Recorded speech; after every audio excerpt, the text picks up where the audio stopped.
Conhecido como Conselhão, o Conselho de Desenvolvimento Econômico Social Sustentável lançou nesta sexta-feira, em Belém do Pará, duas frentes de trabalho, o de meio ambiente e o de recuperação de áreas degradadas. O evento antecede a Cúpula Amazônica, que acontecerá na próxima semana.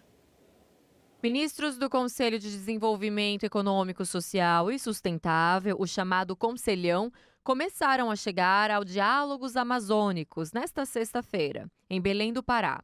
O evento, que antecede a Cúpula da Amazônia, debaterá sobre a preservação ambiental, mudanças climáticas e desenvolvimento sustentável nos próximos dias. Nesta sexta-feira, estiveram presentes no chamado Conselhão os ministros Marina Silva, do Meio Ambiente, Wellington Dias, do Desenvolvimento Social, Alexandre Padilha, das Relações Institucionais, Jader Filho, do Cidades, e Paulo Teixeira, do Desenvolvimento Agrário, junto às entidades de sociedade civil.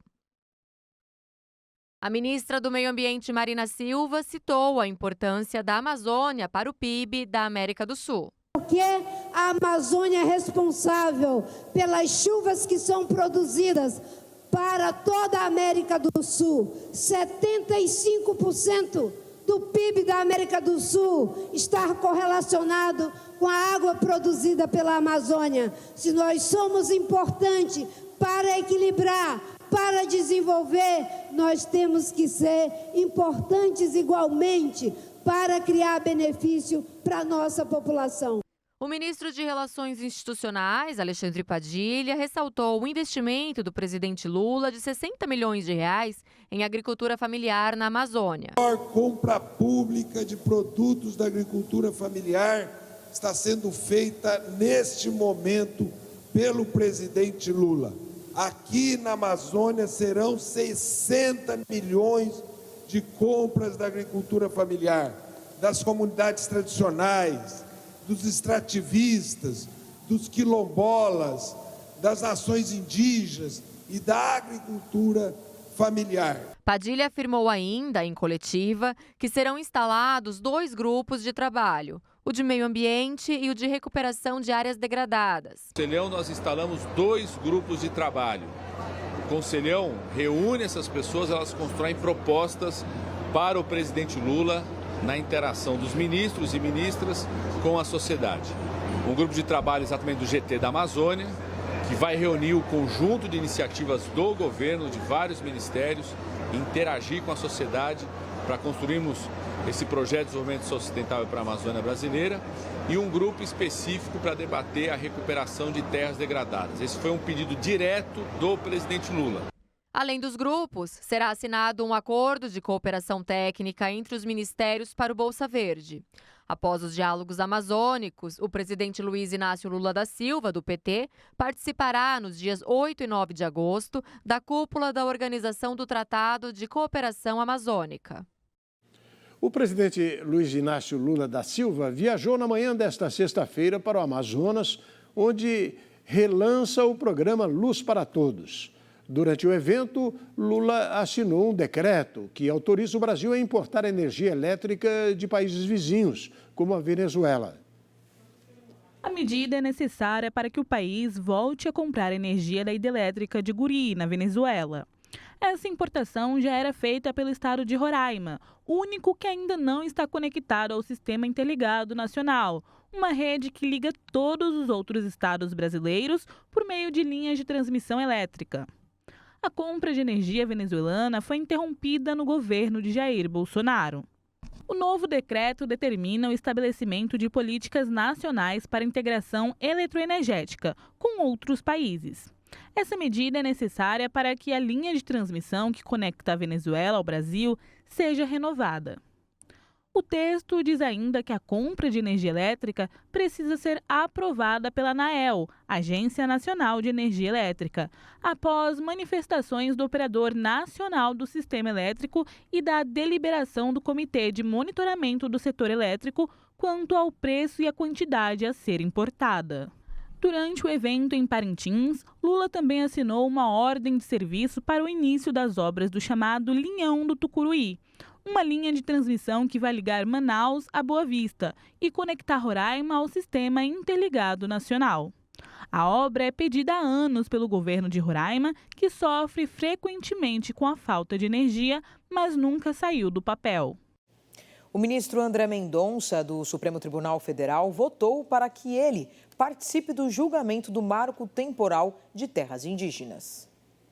O ministro André Mendonça, do Supremo Tribunal Federal, votou para participar do julgamento que discute a aplicação do chamado marco temporal na demarcação de terras indígenas no país. Em seu voto, Mendonça declarou que o Supremo Tribunal Federal deve permitir que ele participe da integralidade do julgamento, inclusive votando na fixação da tese. Para o magistrado, seu impedimento deve se restringir apenas ao voto no caso concreto. O caso está sendo analisado no plenário virtual e os ministros terão até o próximo dia 14 para apresentarem seus votos. O placar do julgamento sobre a constitucionalidade do marco temporal está em 2-1 contra.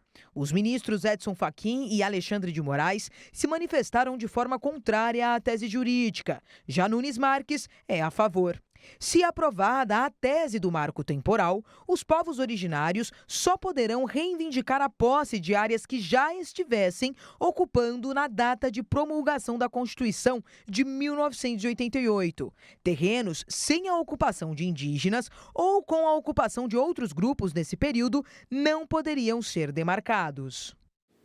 O presidente do Senado, Rodrigo Pacheco, recebeu simbolicamente o texto da reforma tributária que deve ser votado ainda neste ano. O presidente do Senado, Rodrigo Pacheco, recebeu simbolicamente o texto da reforma tributária. Em gesto institucional, o documento foi entregue pessoalmente pelo presidente da Câmara, Arthur Lira, e por líderes partidários. A expectativa dos congressistas é concluir a votação ainda neste semestre. Quero dizer que nós recebemos esse documento das mãos do presidente Arthur Lira com um senso de urgência e de responsabilidade em relação a esse tema que é aguardado pela sociedade brasileira, que é aguardado pelo Brasil já há muitos anos e que é muito importante como parte e um pilar estrutural mesmo da economia brasileira e do desenvolvimento da nossa nação. Já o presidente da Câmara, Arthur Lira, repetiu que a proposta é fruto de muito diálogo, mas espera aprimoramentos ao texto da proposta no Senado.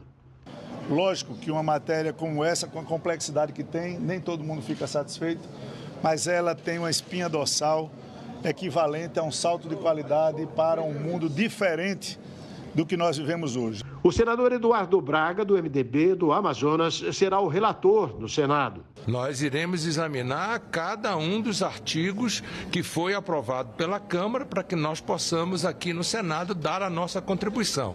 O Brasil precisa de uma reforma tributária que possa ser, ao mesmo tempo, simplificadora, que nós possamos simplificar o sistema tributário nacional, ao mesmo tempo neutra do ponto de vista tributário. Nós não podemos ter aumento de carga tributária, o Brasil não suporta aumento de carga tributária, e equilibrada do ponto de vista federativo. A proposta unifica impostos e foi aprovada na Câmara em 2 turnos, em 6 de julho, depois de mais de 30 anos de debate sobre as mudanças do sistema tributário brasileiro. Em instantes, e-mails revelam que tenente-coronel Mauro Cid tentou vender relógio Rolex dado a Jair Bolsonaro em viagem oficial. E prepare o bolso. Ministro de Minas e Energia diz que Petrobras está no limite do preço e deve fazer reajustes no preço dos combustíveis. O Brasil News volta daqui a pouquinho com esses e outros destaques. Até já.